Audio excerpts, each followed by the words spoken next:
On March 20th, 1980, two of the richest men alive woke up facing a margin call they could not meet. Their names were Nelson Bunker Hunt and William Herbert Hunt. Sons of the legendary Texas oil tycoon H.L. Hunt, they had inherited one of the largest fortunes in American history.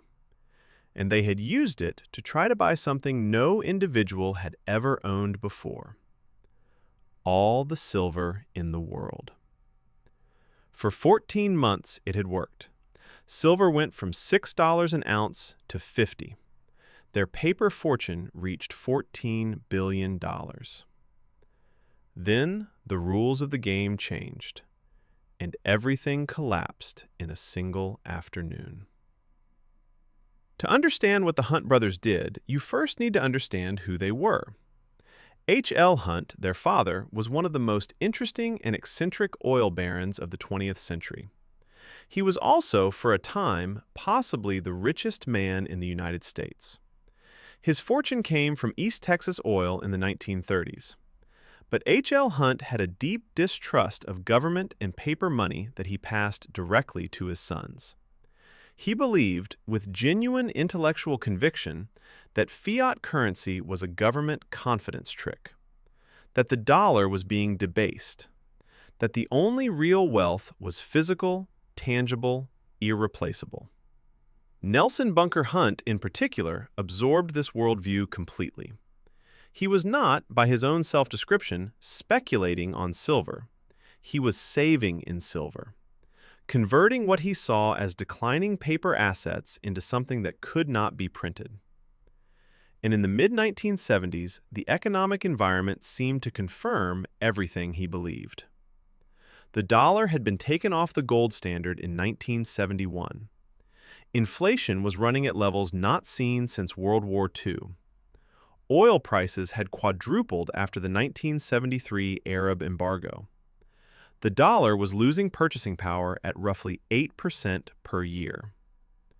In this environment, Bunker Hunt looked at silver and saw not a speculation, but a rational hedge against a collapsing monetary system. He was not entirely wrong. The catastrophic error he made was not in the diagnosis, it was in the dose. The Hunt brothers began buying silver in the early 1970s. At first, modestly, tens of millions of dollars, physical silver stored in vaults. But over time, the purchases grew, and by the late 1970s, they had begun doing something that moved beyond a hedge into something else entirely.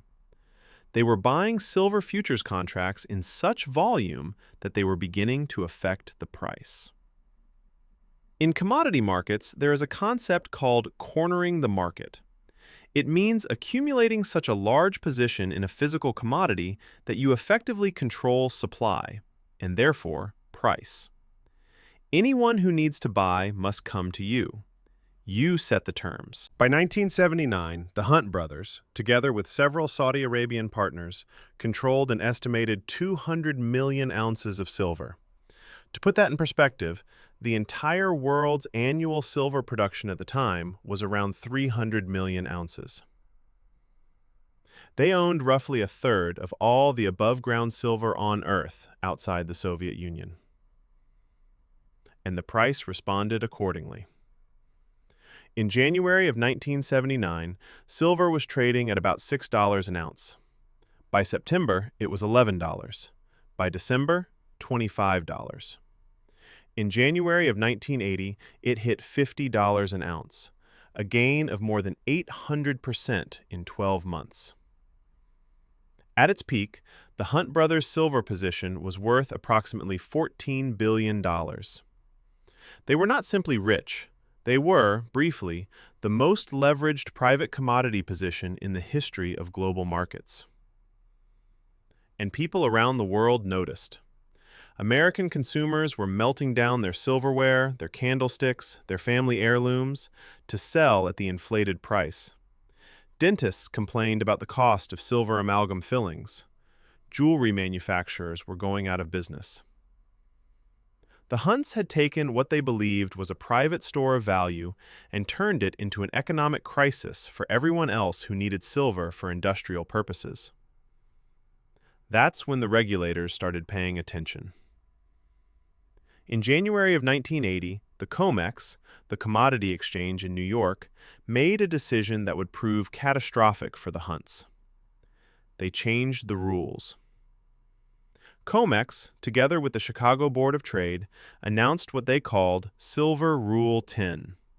Effective immediately, silver futures could only be traded for liquidation purposes.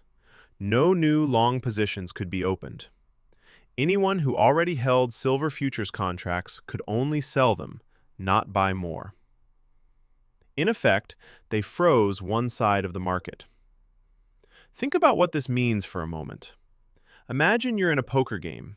You have an enormous stack of chips. Then, the casino announces that no other player can put more chips on the table. They can only cash out. The only direction prices can go is down. The Hunts' position was leveraged. They had not simply bought silver with cash, they had bought it with borrowed money, using the silver itself as collateral. As long as silver prices rose, the collateral was adequate and the loans were secure. But Silver Rule 10 created a one-way door. Sellers could sell, buyers could not buy. Price pressure was now entirely downward. Silver began to drop. 15%, 20%, 30%. And as it dropped, the Hunts brokers began calling in their loans. Margin calls. Demands that they post additional cash to cover the declining value of their collateral. In February of 1980, the Hunts received margin calls totaling hundreds of millions of dollars. They paid them, with difficulty. But the silver kept falling. By mid-March, the margin calls had exceeded the Hunt brothers' available liquid cash.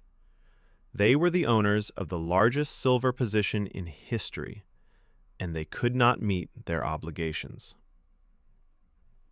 March 27, 1980.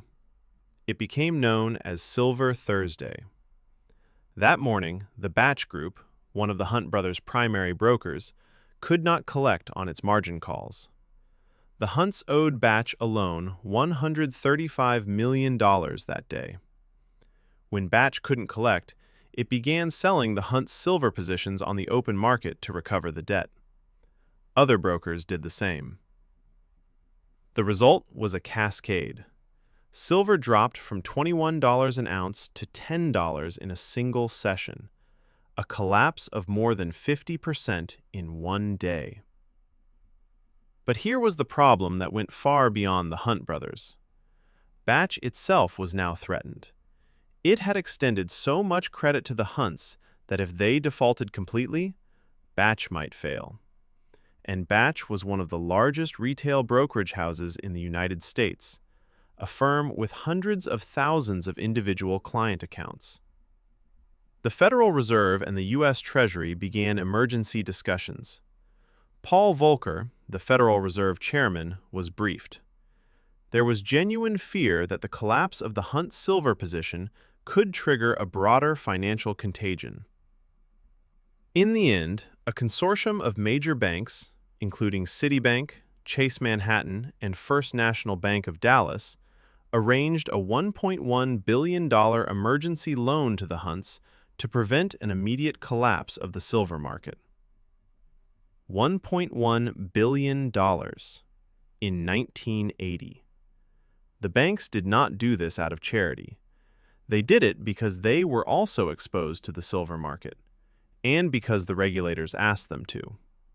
It was an informal bailout by private institutions, engineered by government pressure to prevent a market failure from becoming a financial crisis.